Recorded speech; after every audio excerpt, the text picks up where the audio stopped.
Good evening. How is everyone this evening? All right. My name is Greg Gorger, Executive Director of your Santa Barbara Maritime Museum. I want to welcome you to Whales Without Walls, the Whale Sanctuary Project by Charles Vinick. Very excited to have Charles here. You are in for an exciting talk tonight. I want to thank our lecture series sponsor, Marie Morris Rowe. Thank you, Marie. Let's hear it for Marie.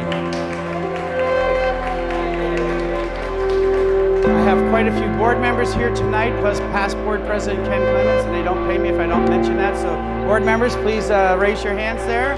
Let's hear it for them as well.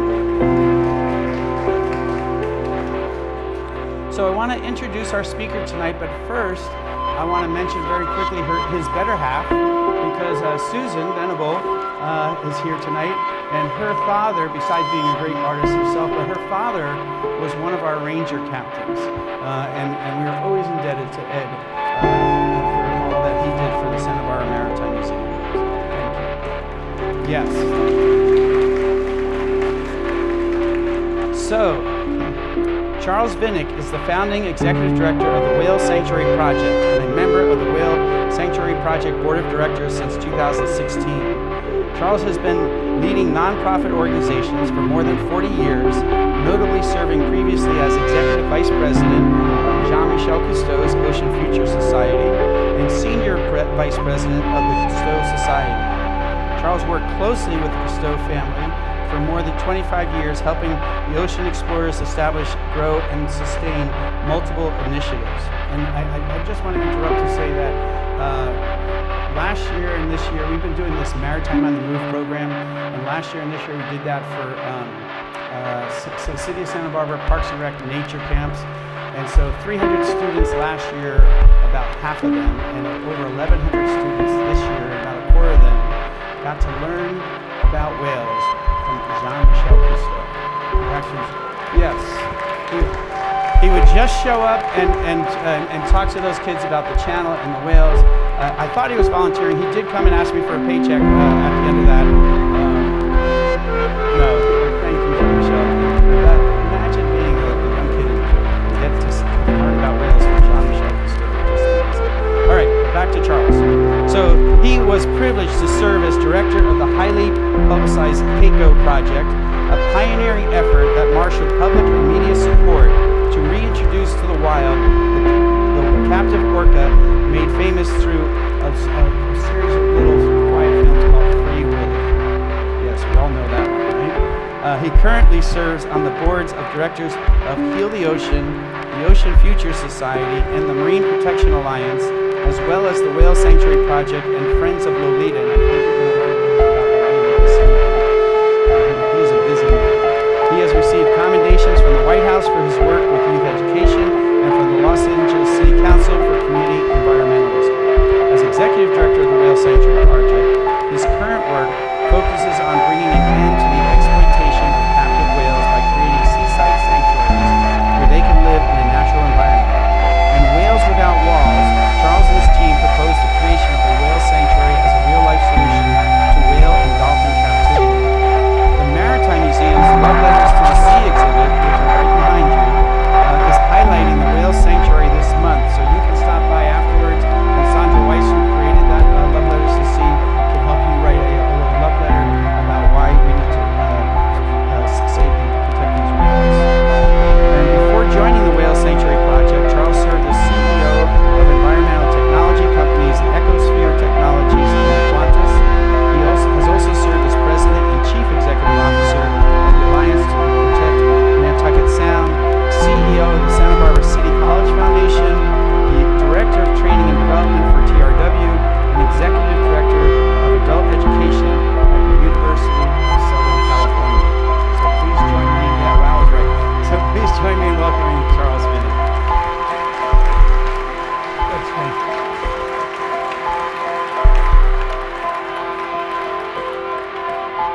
All that means is I'm old.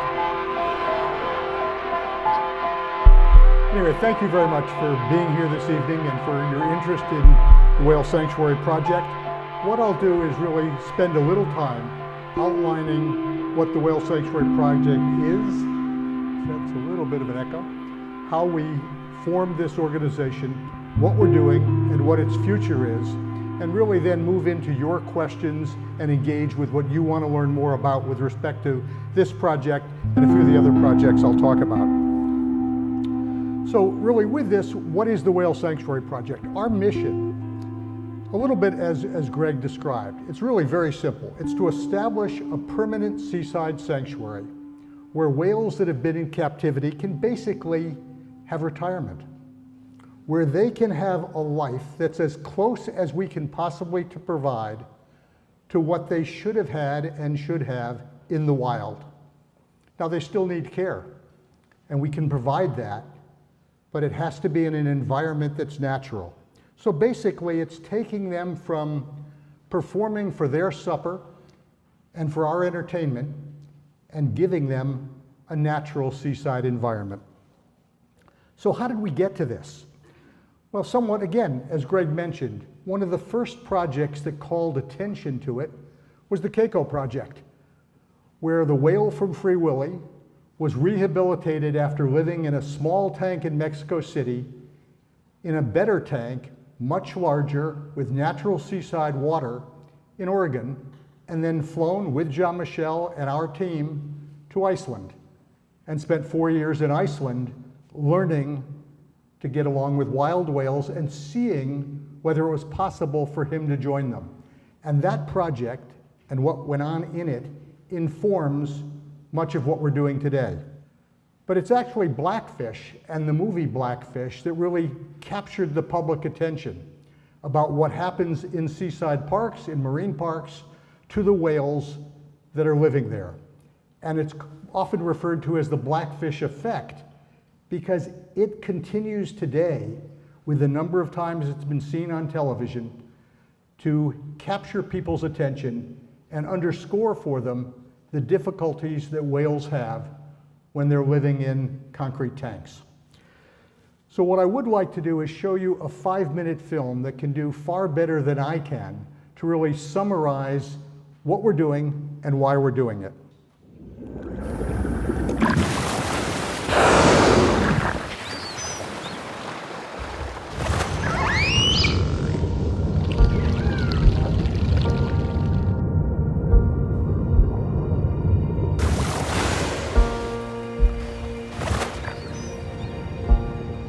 I've had many experiences with orcas off the south coast of Iceland, and there you got to see them in their natural environment. You got to see them majestic in every way.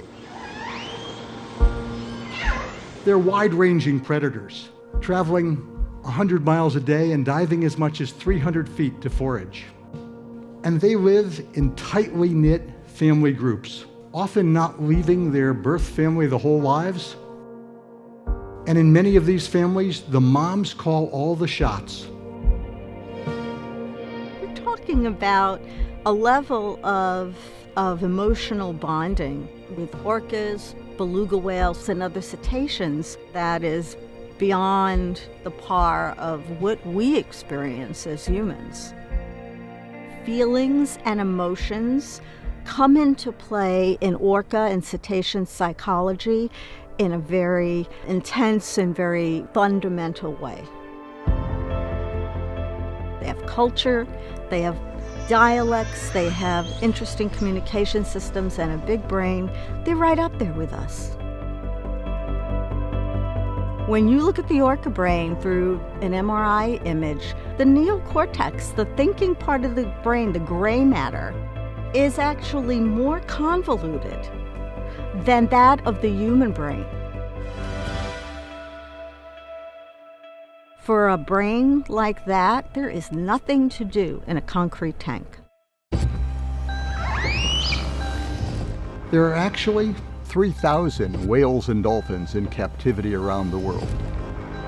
There are 57 orca, more than 300 beluga, and they live in very small tanks, often not any deeper than the whales are long.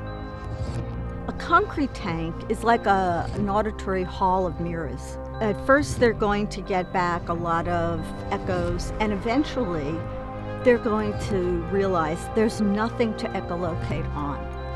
And at that point, they simply shut down. And in captivity, they live in artificial families. Mothers and calves are separated based solely on commercial interest. Captive whales rarely live more than 20 years. Fewer than 50% lived more than 4 years after capture. The captive industry makes the point that they're providing education about orcas to all of their audiences. I think it's anti-educational. It teaches kids that we as humans should dominate them, as opposed to anything about what they are as animals, what their culture is. The reason China and other countries are capturing orcas and other cetaceans and putting them in concrete tanks is because of the success of marine parks in this country. One could lose hope. One could say there are more and more animals being captured, and the numbers we have today will be nothing compared to what could happen in the future. But we have to put our hope in children to stand up and say no, and will demand of their parents, no matter where they live on the planet, that we treat these animals with understanding and care and keep them in the wild. As the public ethic around keeping whales and dolphins in captivity changes, people are demanding that the shows stop and that the animals have an opportunity to live in more natural environments. Most of the animals today in captivity were born in captivity. So releasing them would be in many ways tragic because they do not have the skills to survive in the wild. The best solution is to build natural seaside sanctuaries where captive whales and dolphins can live in an environment as close to their natural habitat as we can provide. They'll have a sandy bottom with critters, fish, and crabs with whom to interact. They'll have birds on the surface to chase. And they will have space, more than 100 times more than the largest performance tank in captivity. The captivity industry is looking at us. The public has the power to end this suffering. Sanctuaries have been built for elephants, for gorillas, and big cats. And now is the time to create sanctuaries for whales and dolphins. There is another way. Here it is.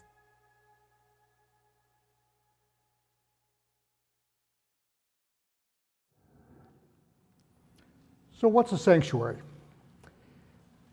It's a place to create a new relationship with cetaceans. It's not just a place where they live, but it's a place where they can thrive, where our focus is 100% on them. It's not about who visits, it's about the whales. No performance, no breeding. Why no breeding? Because we don't want to extend any form of captivity, and a sanctuary is still a captive environment. So no breeding and no unnecessary invasive procedures. Promotion of autonomy and a natural life as much as possible, where they have choice about how they spend their time. Authentic education, conservation, and full data sharing.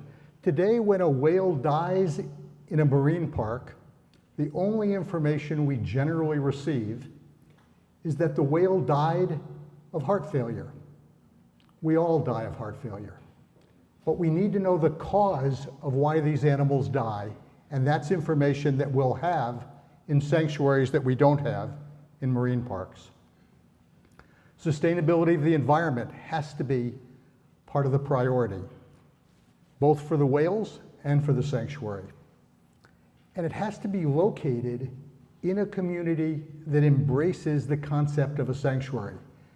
And that seems like it's such an easy concept. Who wouldn't want a sanctuary in their backyard? We'll talk more about it.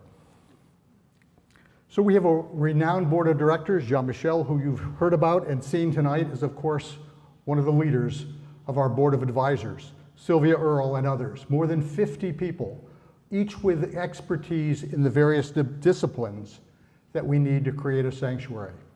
So what are some of those? Well, certainly the focus always is on animal care, on training, on the whales. But if you lose sight of any of the disciplines that are outlined on this slide, you can't get the job done. You need science to back it up. It has to be based on science. You need to operate it. You have to have management, but you need all of it. And every agency you can think of is going to end up wanting a permit to do it because it's never been done before. So how'd we get started? Well, a group of people came together really in 2016. 1916 was a little earlier, but in 2016, and began to talk about the process. We formed the corporation in 2017, and 3 of us began to look for sites that were cold water sites because our focus is on belugas and orcas, the largest of the cetaceans that are in captivity regularly, and they suffer more than those that are smaller. So we looked in Washington State, in British Columbia, in Nova Scotia, and initially in Maine, but focused on the previous 3. And it seemed like, well, this would be easy.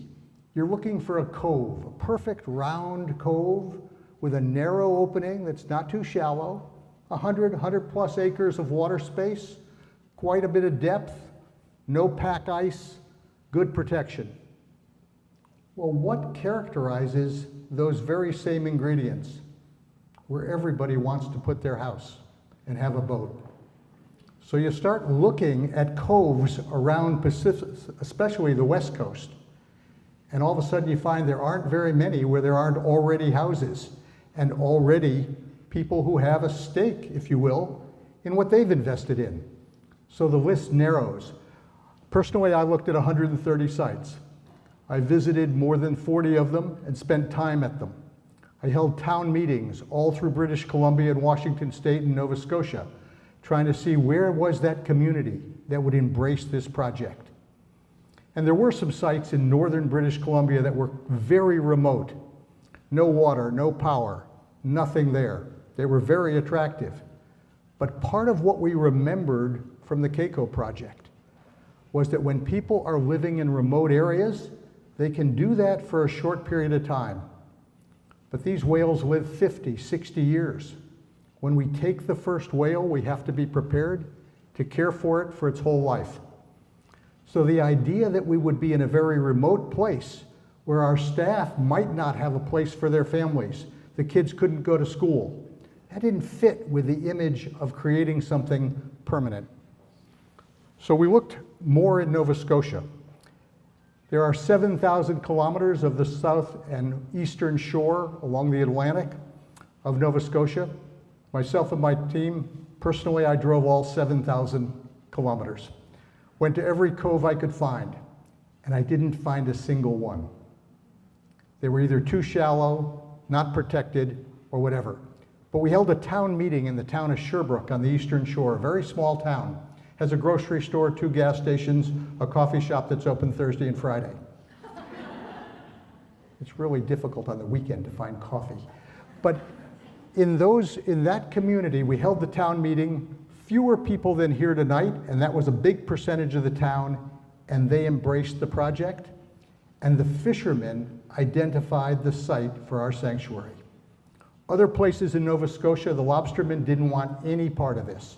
They wouldn't give up any lobster ground, and that's their livelihood. It makes sense. In this town, the fishermen embraced it and said they would leave the sanctuary site. Basically, they lobster where the word sanctuary is. There's a pier where they moor their boats. These lobstermen have agreed to vacate the pier, and allow us to encircle their lobster ground, and they'll go elsewhere. What you see in this site is that there are no homes on the western shore where the sanctuary is. There are a few homes on the far side, the eastern shore, and they have a good vantage point to look at the sanctuary. But it's a site that doesn't have other stakeholders that have a reason for us not to do the project there. This was critically important in finding this site. So when you look at it this way, you're seeing it from a drone shot, and you really can see how we're able from the island, they call it an island, it's a peninsula, on the upper part of the site, how we'll be able to run a net all the way around this site, as you can see in this site rendering. So this is over a mile of net, most of it around 12 to 15 meters of depth, 100 acres for the whales, and our buildings, as you can see, a veterinary building, a marine operations building, a net loft to maintain the nets, and administration and research. And over on the side of the pond, you see a tower, like a forest fire ranger tower. Why would we need that? Because if there are beluga whales or even an orca out at the edge of the net and you're standing on shore at 100 acres, you won't be able to see them. That's how big this is. And so having a tower enables our staff to be able to know where the whales are, because we want them to be free to do it anywhere. So what's a net like this cost? A little over $5 million. To do this net, and we can talk about the structure that we found to hold the net in place. In Iceland, we used buoys, but you couldn't walk around the whole area. We found an aquaculture company in British Columbia that has a technology that enables us to hang the net from a walkway that we can put completely around the sanctuary. And you can even have a little motorized scooter and drive around on it. So it gives us the ability to create feeding stations, to interact with the whales in different places, to help them have as enriching a life as possible. And if questions come up, I can show you a little more about that net later. What are the other elements of a sanctuary? Well, certainly there'll be an interpretation center. Now, it may not be on site because we'll have underwater and above water cameras. We'll be able to do live feeds, and it may make more sense to have the interpretation center in the town of Sherbrooke, which is about 20 minutes away, or in the town of Port Hilford, which is a little closer, and not on site.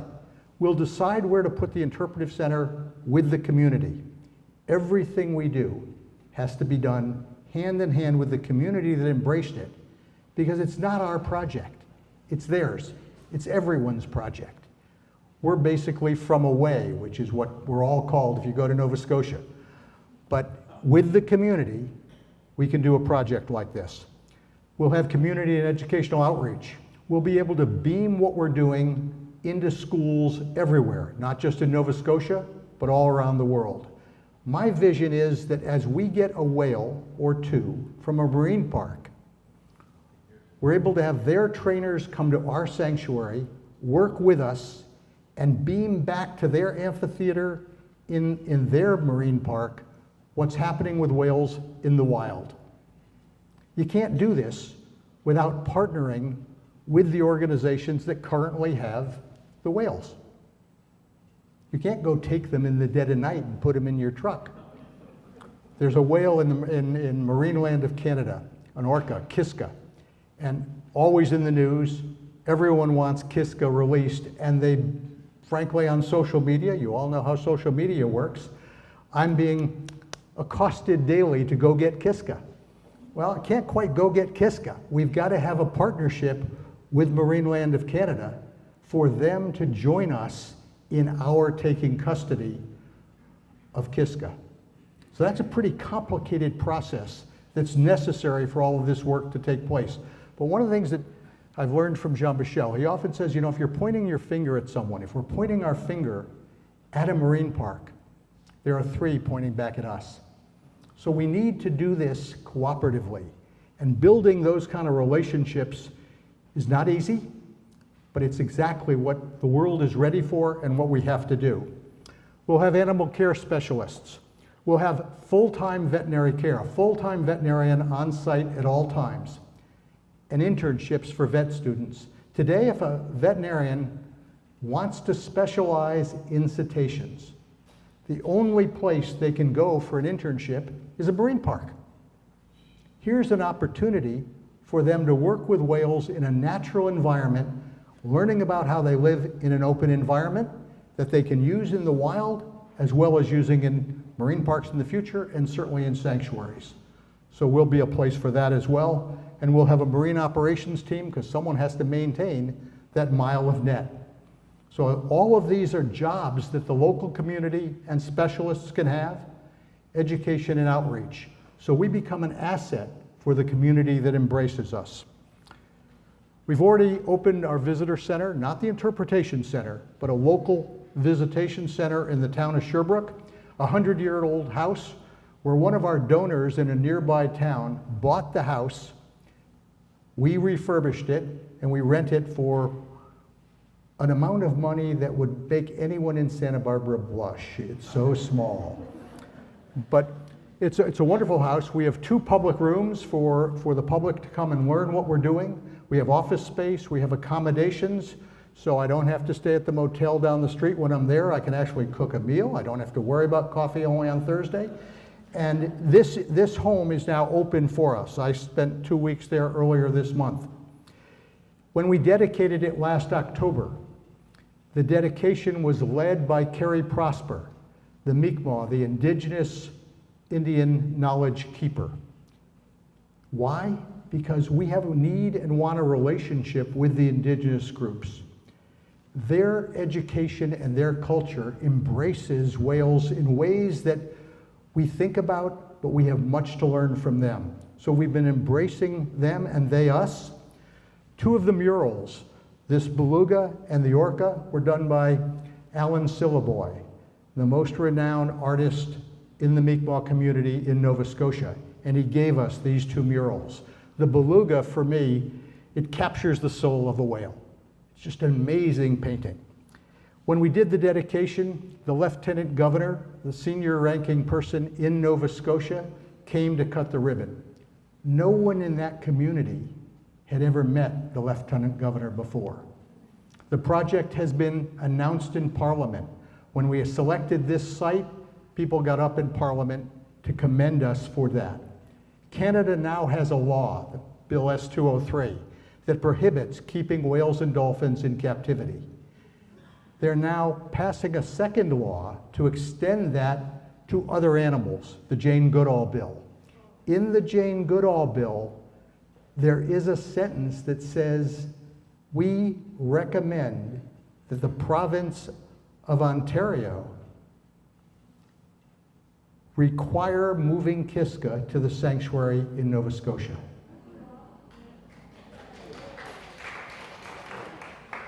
I don't believe the language will make it through Parliament, but it doesn't matter. The fact that they've put it in the bill is astounding.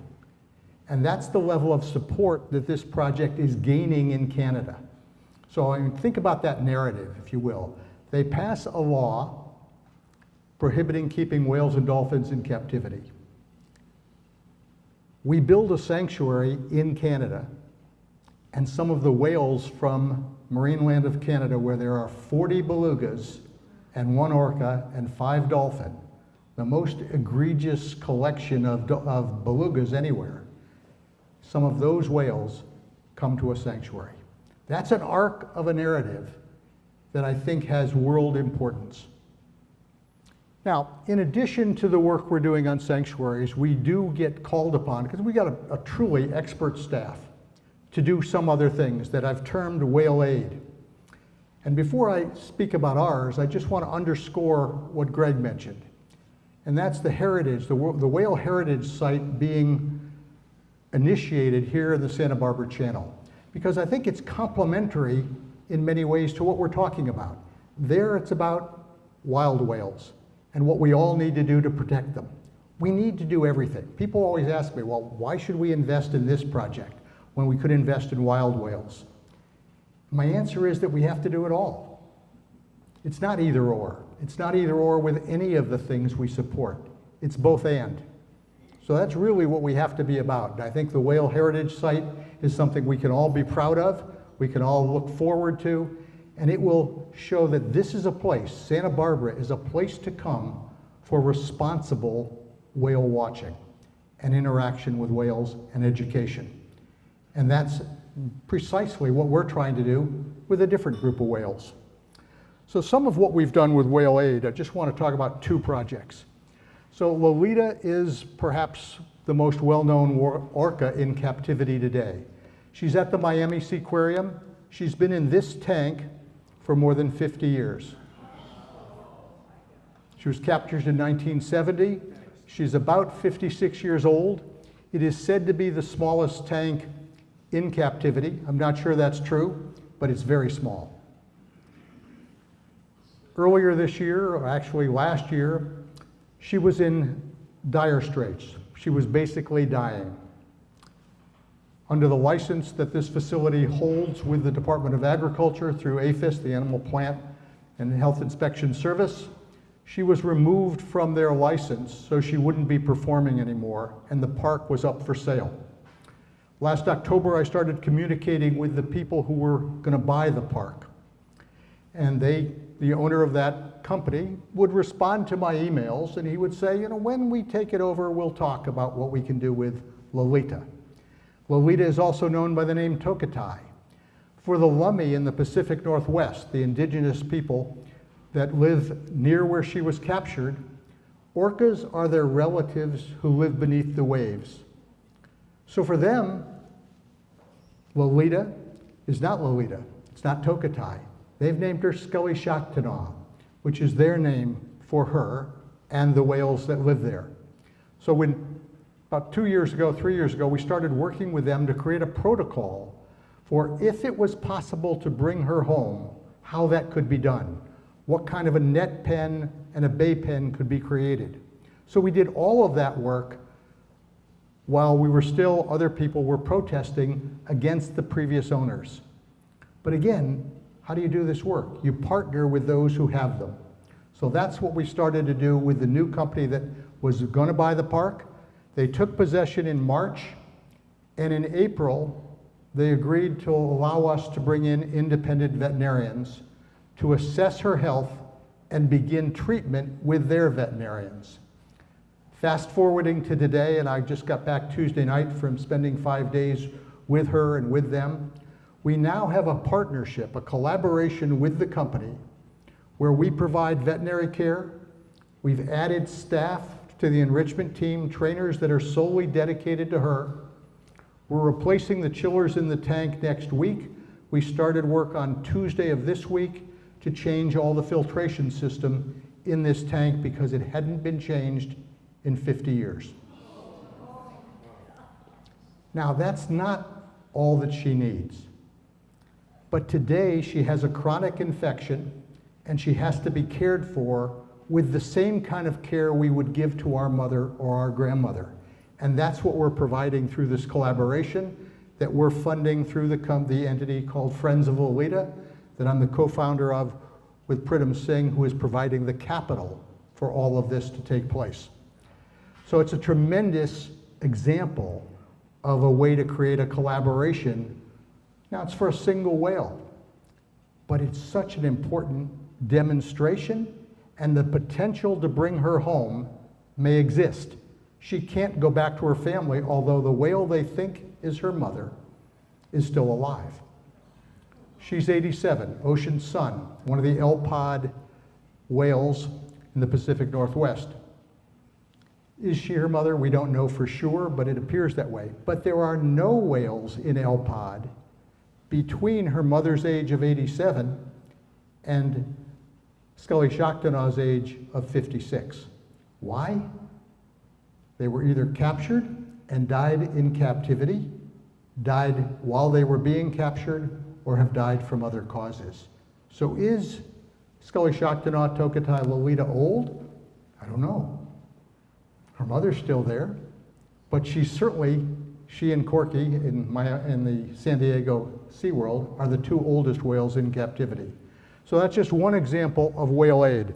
The other one I want to share with you is a project Jean-Michel and I were privileged to work on together in 2019, when we heard from the Russian activists, whale activists, that 97 whales had been captured and were being held in what was called the whale jail outside of Vladivostok in far eastern Russia. And those were the pictures you saw in the film. 87 belugas and 10 orcas.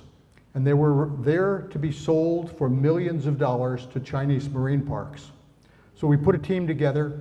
We had permission from the Russian government to come. We met with them in Moscow. We met with the officials, the ministry in Moscow. We spent time at the, quote, whale jail.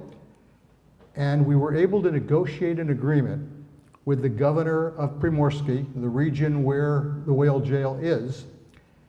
and sign a document agreeing that the Russian government would release the whales.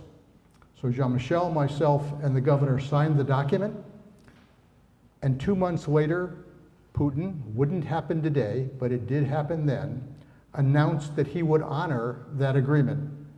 And 2 months after that, they began to release the whales, and all 97 were released.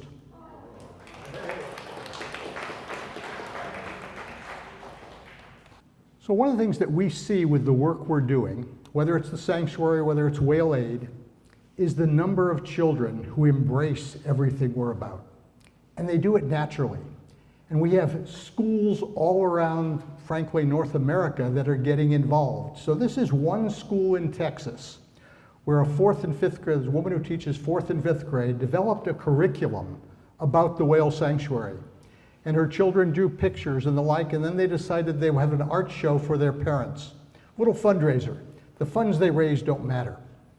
But what they were able to communicate to their parents about whales in captivity by holding this art show is simply astounding.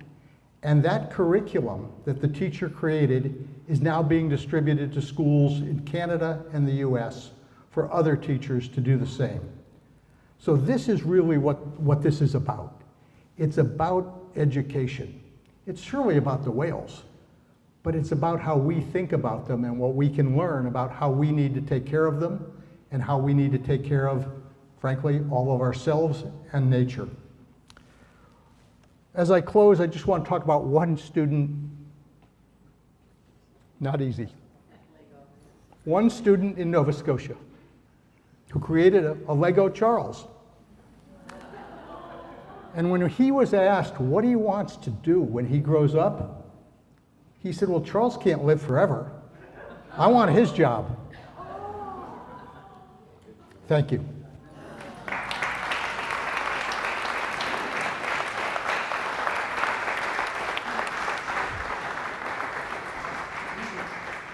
Okay, questions? Okay, so how many whales would appropriately fit in the sanctuary that we outlined and pictured here? So the decision around how many whales has to be based on the environmental carrying capacity of the space.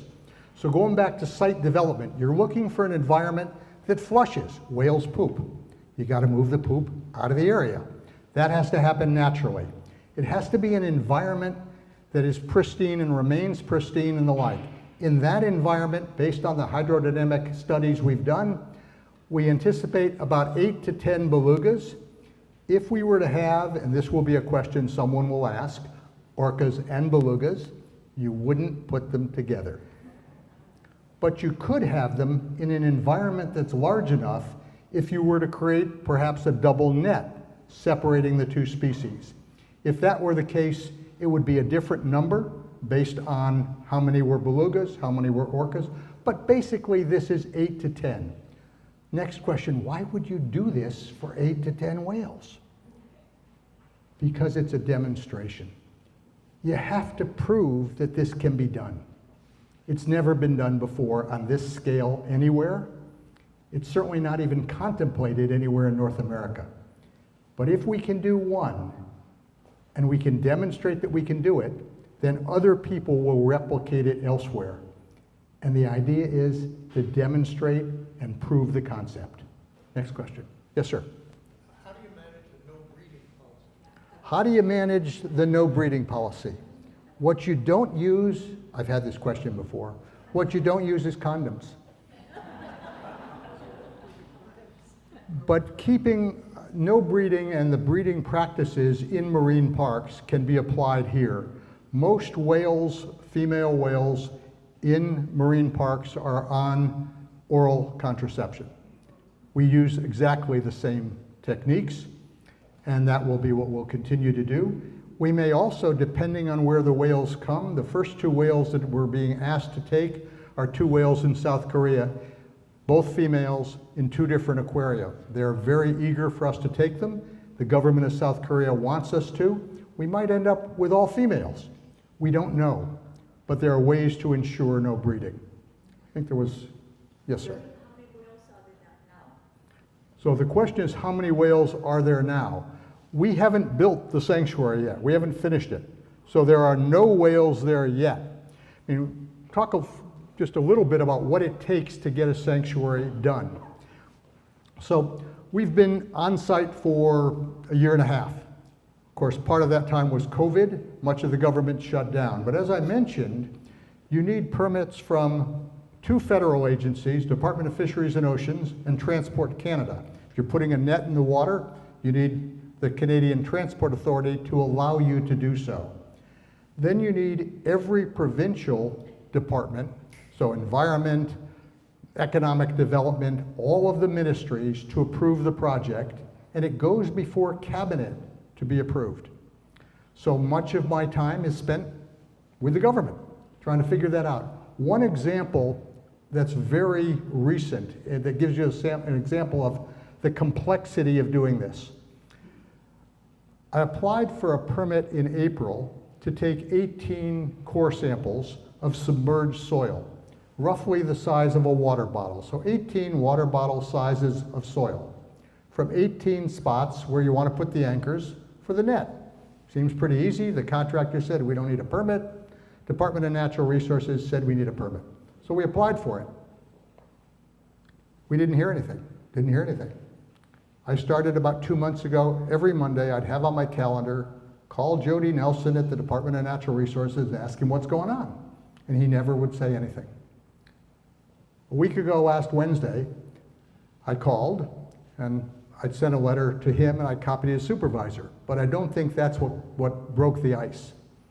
I got a letter saying, before we can issue the permit, you need to do an archaeological resource impact assessment for 18 soil samples. Well, where's that coming from? There's a requirement for First Nation consultation for every project. And I knew that. We've been talking with First Nations now for 3 years. Formal consultation started last October, but I didn't know it was necessary for this permit.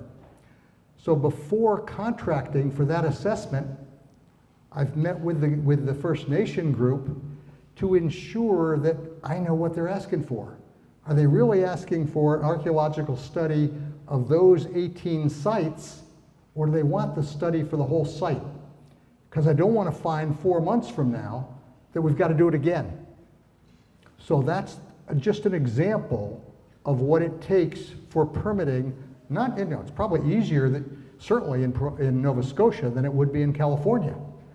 So this is the process.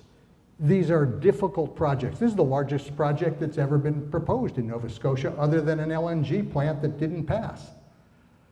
So it's a long haul. But it's come together. We've made tremendous progress. We're getting there, but we don't have any whales yet. So a long way to answer your question. So the question is, what's the history? Is there any data about moving whales from a tank to a different environment and other places and to something like this? Well, in terms of moving them to a sanctuary, there really is no historical data. The only project that really moved a whale from captivity out into the open ocean was the Keiko project, the Free Willy project that we started in 1998, and he was in the open ocean in and out under our care for really 4.5 years. And then eventually he swam on his own from Iceland to Norway, where he passed away in 2003. Now, certainly SeaWorld and other parks have moved whales from one tank to another. They've transported them many, many times. Transport is not a new phenomenon. There are experts in it. A number of us in the room have been involved in those transports. But in terms of moving them to a different type of environment, there's been some work done by the Navy, but mainly that's been done with dolphins, not with whales. So here's the question. How could we prevent people from Boston, of all places, or anywhere else, I'm sure is the question, from running charters and coming up to see the whales?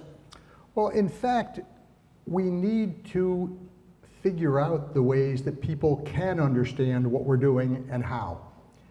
So there is a buffer zone around the net. There's a 100-meter buffer zone where no one can go. That's a cork line.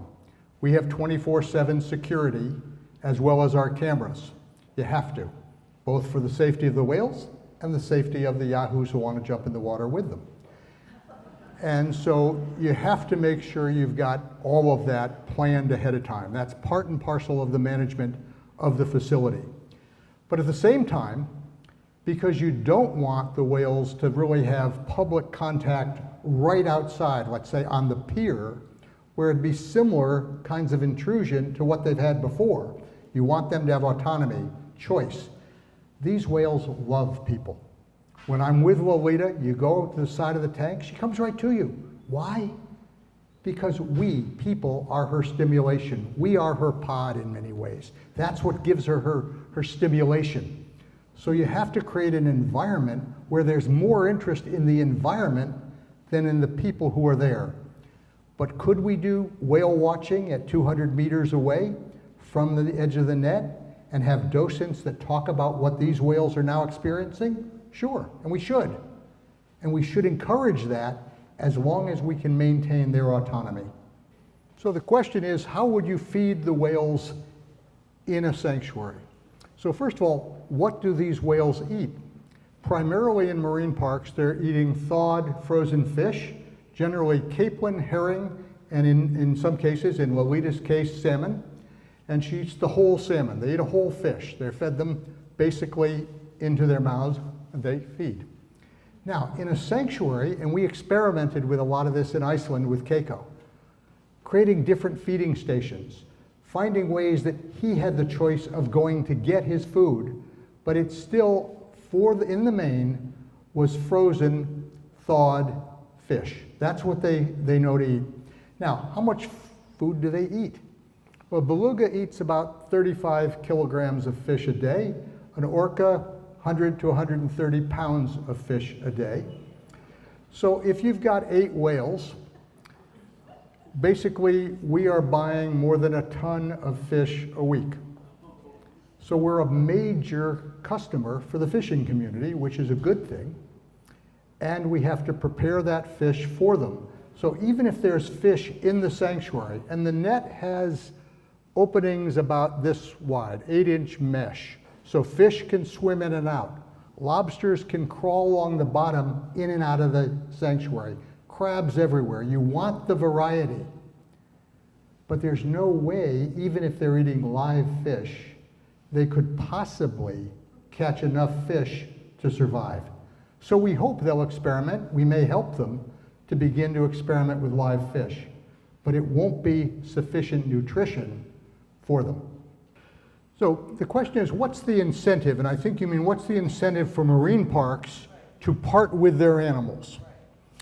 And so I think let's talk a little bit back about the film we mentioned, Blackfish. When that film came out, what happened to SeaWorld? They lost attendance, shareholders stopped buying their stock, and people were not attending, voting with their feet. And SeaWorld stock crashed. Now, it's certainly come back, but what is SeaWorld investing more in today? Amusement park rides than they are in whales. They too have said they're not going to keep breeding. Don't know that they'll stick to that, but that's what they say. Public opinion is the incentive for any of these parks to change.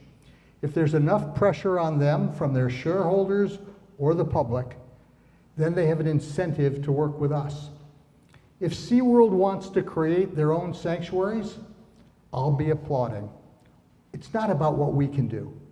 It's what anyone can do. If they'll do this on their own, we don't have to. I can retire. I don't know, maybe not. But that's as important. And that happens because of public opinion, public pressure, education, and a change in ethic. Today, I think it's very difficult, certainly outside of China, for anyone to build a new marine park. This is very expensive, $10, $12 million to build this sanctuary. That's probably half of what it would take to build a new tank in any marine park. So yeah, it's a lot of money. But compared to other things that we do, it's not. And again, it's not either or, we have to do it all. So where's some of the money coming from? Just locally, Wendy McCaw has been a big supporter of this project. The Manitou Fund. How did we get started? The first $1 million came from Munchkin Corporation, a baby products company in Los Angeles. They had little rubber whales that they sold, and the CEO determined that whales don't belong in a bathtub, and he stopped selling them and created a campaign to help us. So those are the kinds of things that have to happen. Why am I here tonight? Well, certainly because it's fun. I mean, this is where I live. This is where I should be talking. But also, it would be wonderful to create a group of people in Santa Barbara that want to be part of this project. Not necessarily financially, be part of the project. Join us in figuring out what to do, where to do, and how to do it, and when. In October 23rd, we'll be doing a cruise on the Condor with Hiroko and Jean-Michel, a little fundraiser. If you feel like it, there are some cards out here. Please join us for that as well. Hopefully I'll have something different to say that night. But if not, it'll be similar. So what's the criteria for success is the question. And what's the long-term goal? So in terms of releasing these animals, in the main, that's not an option. They have been either born in captivity or they've been in captivity so long that learning to be wild is a tall order. Learning to catch fish is a tall order. In the case of orcas, they would really have to join another pod, which we learned how difficult that was with Keiko. He had a robust life out in the open ocean, but he never really fully joined a pod and lived off with them. So what we learned from that project is we knew how easy it is to capture a whale, but we learned how hard it is to put one back. And so in that context, the objective is not to release them. The objective is to give them back some of what we have taken from them. It's to give them quality of life and demonstrate for children and adults everywhere, and the children will teach the adults, that this is how we have to treat cetaceans. We no longer have elephants in circuses in most of the world. We have sanctuaries, as we say in the film, for big cats and for all kinds of chimpanzee species. We don't yet have them for cetaceans. And if you look at it scientifically, they suffer more than most other animals next to elephants in these kinds of environments. So we need to do something different. It's a pretty simple objective, and the criteria is, can we do it and does it grow? So the question is, how much can it grow? How much can you really grow the process? Can you do more of these? And yes, site selection and site identification is tough, but I think part of it is also we need to learn how to do it. Next time I'm looking for a site, I don't think it'll take me 130, because we've already learned some of the criteria we need to find. But it's not about only finding them in North America. There's a sanctuary project in Italy right now. There's one in Greece. This is growing. They're not as far along as we are, and in many cases they're turning to our team because we've been at it longer for advice and counsel. But there's beginning to be a consortium of people around the world who are embracing this idea, and it can happen in many places. I think we have to revisit some of the sites in northern British Columbia that I said were too remote, because we didn't do that because of the reasons I mentioned. But as we get better at this and as we learn how to do it, we may have to revisit those. And some of those sites are 3, 4, 5 times as large as this, could take more whales. We would have to build more infrastructure for the people, but that's a possibility. And it may actually be less expensive to do certain things in that kind of an environment. There's a project in Norway that has a fjord that the community of Hammerfest has said, and I haven't been able to verify this yet, haven't been to Norway to check it out, but they have a fjord that they may be able to net off for whales. Now that's a country where they're still whaling. So it's pretty interesting what's happening around the world, and there are more and more opportunities like this. So the question is about Tokatai, the whale at the Miami Seaquarium, and that she's being fed whole salmon. So when we got there, she was being fed parts of salmon, but when you, let's say, give her the fillet, you're losing a lot of the nutritious value in the salmon. So today she gets capelin, she gets herring, and she does get whole salmon. not for her, but probably 30 pounds of whole salmon on an average day. So she's getting that, and we're ensuring with the team we now have in place there, the quality of the food, as well as the quality of her enrichment. So her life is getting better. She still has a chronic infection, and before we can do anything more with her in terms of moving her home or anything like that, finding out the cause of her infection and treating the infection and curing it is a critical next step. And the team we've been able to bring in and collaborate with the owners is working on that. One last question. Okay, so I think the question is, are whales socializing in captivity? Well, certainly in many marine parks, there are multiple whales, and they are socializing together. They do create groups where they are socializing in many ways. And so the answer to the question is generally yes. Now, it's not consistent in every park. There are parks where there are fewer, some are isolated, some have aggression in tanks. And in the wild aggression, they have enough space to get away. In tanks, frequently they don't. So there can be aggression among them, then they have to be separated. Not every park has facilities to handle those kinds of needs. But certainly whales, particularly orcas and belugas, are very social animals. I mean, that's the whole reason we need to do better for them, is how they live in families in much the way we do. So yes, they socialize. Is it as positive an experience for them as it would be in a sanctuary? We honestly don't know, because we can't ask them.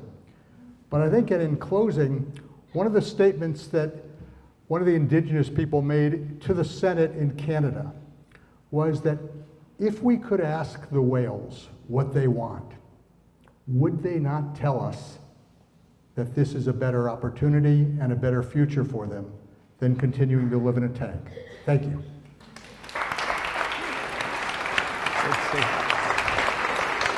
Thank you, Charles. We have a little gift for you. Thank you very much. By the way, if you join Charles on October 23rd on the Condor Express with Hiroko and Jean-Michel, I know with Hiroko and Jean-Michel, every time they've been on that vessel together, you've seen a whale, right? With Charles, you're going to see 2 or 3, 4 or 5, I don't know.